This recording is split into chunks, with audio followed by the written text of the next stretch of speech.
Hi friends! Thanks for tuning in. If you like this video, please give it a like, comment below, and take a moment to subscribe to our channel. Welcome to aux Morts, a small town on Newfoundland's southwest coast.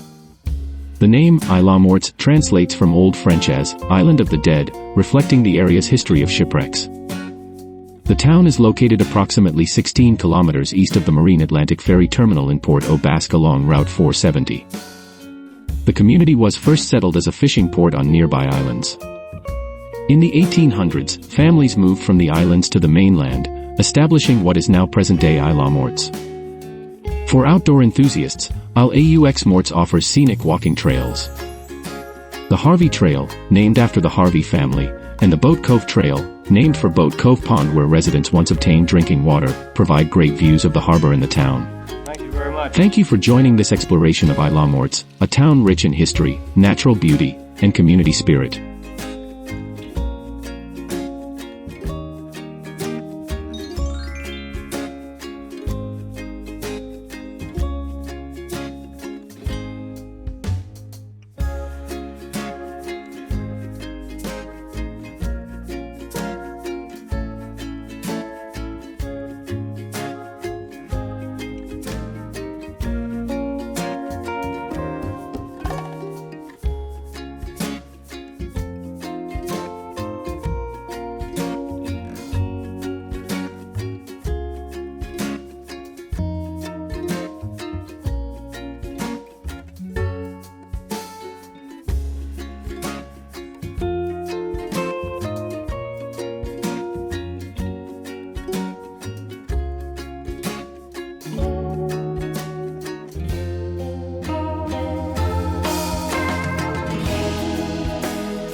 Morts.